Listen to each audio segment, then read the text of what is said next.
All right, guys, welcome back to another Level Up Cooking Shorts video. If you played with me in ESO, you know that my main character is a Nord DK, and he is just topped out as a Minotaur. That's where the symbol came from. A friend of mine in one of my guilds made this for me, and this looks exactly like my character in the game, minus the chef hat. She added that just for me. But this one is in a book, Dungeons and Dragons cookbook called Dungeon Meister. It pairs with the drink book I've been working off of, but thought I'd do it real quick just for y'all to have a cool appetizer to take with you.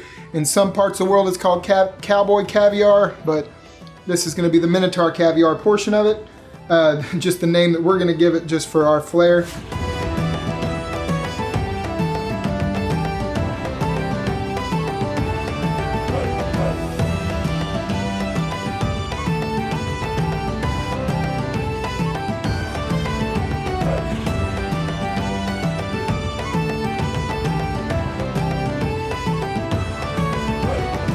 I've already got some stuff diced up, but you're gonna want to, it's all gonna be diced similar sizes. So make sure that whatever you dice or whatever you're cutting, whatever is going into it is all about the same size. So this is a red onion. I've already done 1/2.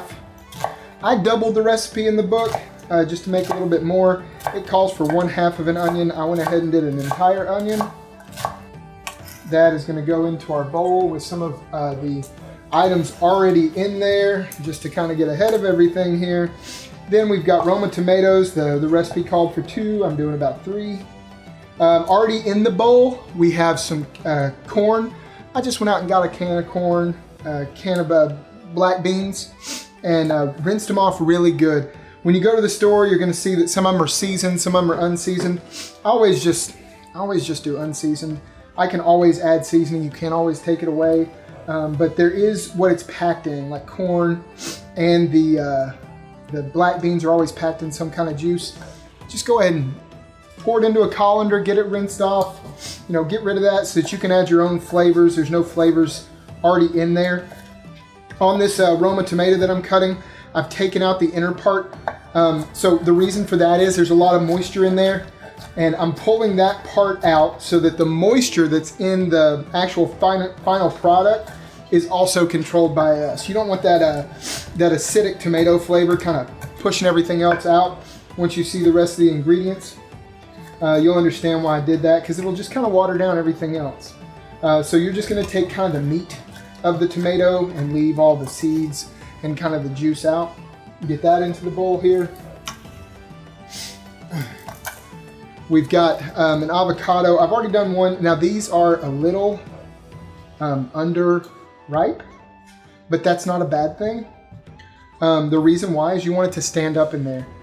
We're actually looking for ones that are a little stiffer. That way they stand up well to what, this kind of almost pico de gallo style salsa. Okay. Let me grab a spoon real quick. Come prepared, Jonathan, come prepared. All right, and you just want to take it off of that skin. As you can see, for normal, if you've ever made guacamole before, that is normally way easier.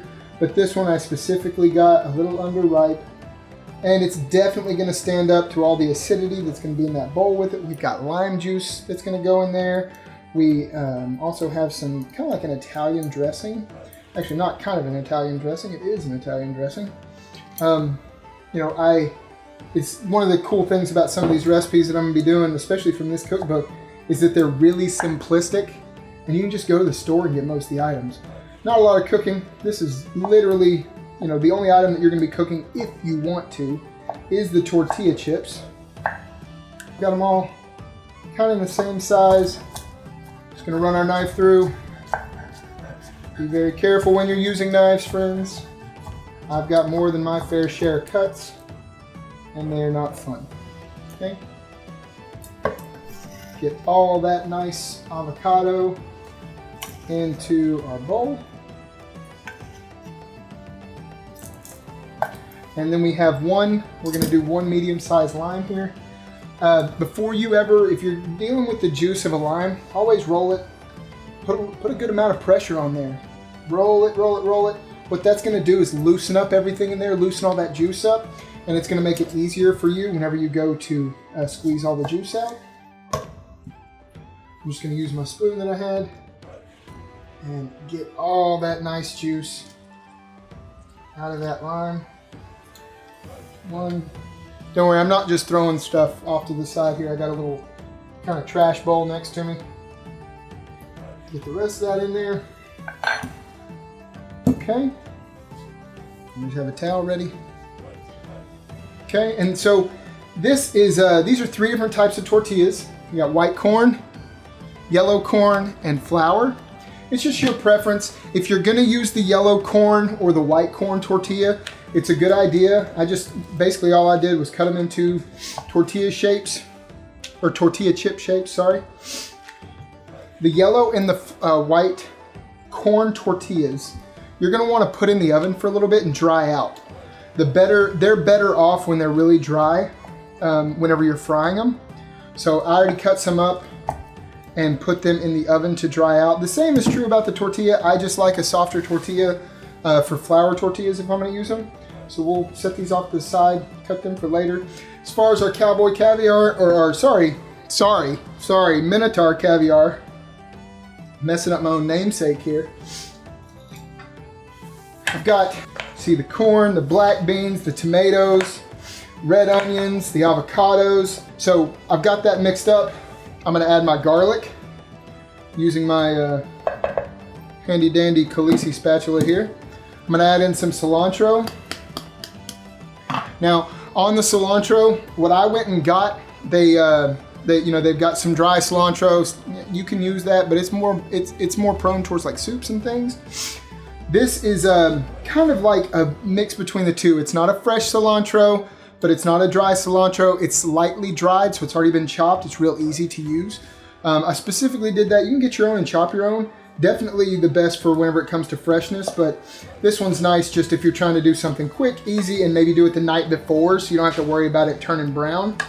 So get all that good and mixed up in there. All that garlic, all that cilantro, all those pretty fresh veg, and then this, I literally just went and picked up some Italian dressing. Pick your favorite brand. Doesn't matter what the brand name is, just whichever one. I normally lean more towards like the zestier ones when I'm doing something like this, because they're already gonna have that kind of acidic, kind of citrusy pop. So it actually helps everything that's already in here because that's the flavor profile you're going for. And I'm gonna add some pepper. This is just our black pepper. That's about a teaspoon, maybe a little more. Just do this kind of to taste. I'm gonna get about a teaspoon and a half of our salt. Now, the sky's the limits on this. You can add some other seasonings to it. I'm actually gonna add my other seasonings to the chips and leave this kind of the way it is in the book. And then I've made my own kind of seasoning for whenever we fry off our chips. So we're gonna set this off to the side, let that kind of sit and marinate in itself there. So I went in and I've dried these tortillas, okay? So this is the white and this is the corn. They're nice and dry, so they're gonna work better in the fryer.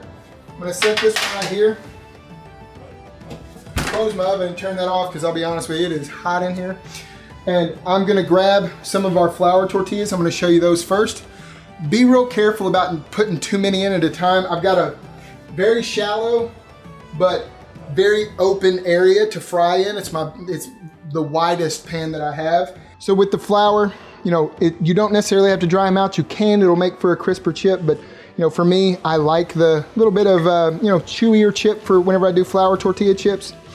Do not crowd your pan. Let them have their space. This does not take a lot of time. So, you're not in any type of rush to get all of them done at once. Just let them have their time. When you see them starting to brown a little bit, come in there with your strider, kind of turn them over. You'll see they'll start to poof up, start getting a lot of flavor. These are great if you want to do them this way for like cinnamon sugar. Oh man, you'll end up having like your favorite cinnamon sugar snack. Once they're good and brown, have somewhere where you can land them.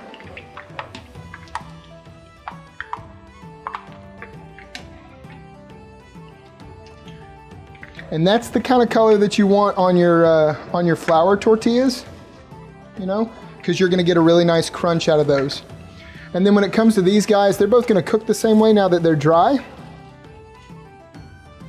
And you're just gonna come in, frying these guys off. Again, try not to crowd the pan, let them have their space to cook. Don't try to overfill it.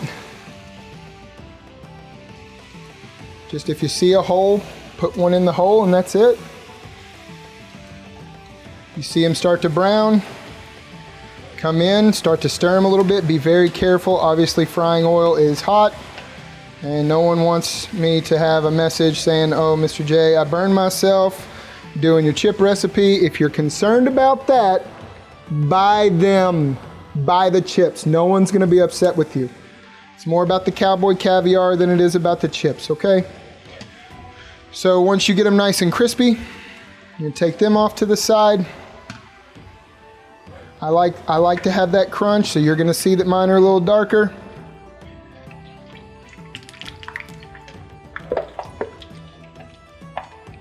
And I'll end up frying the rest of those off shortly. But right now we have, you know, enough to, I made a spice mixture and I'm gonna season these with my spice mixture while they're still fresh out of the fryer.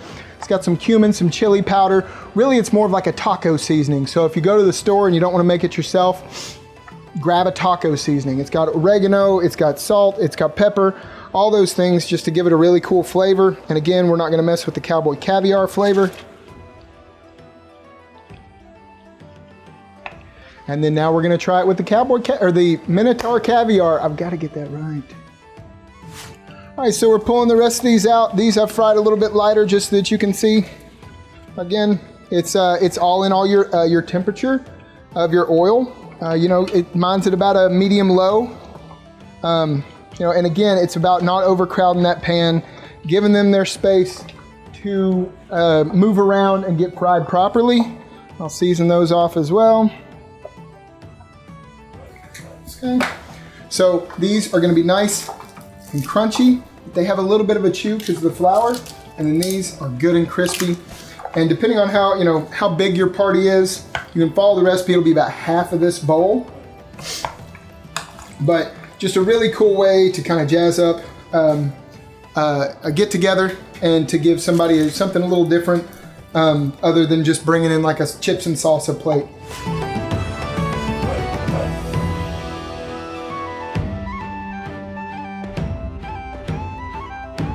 And give it a shot.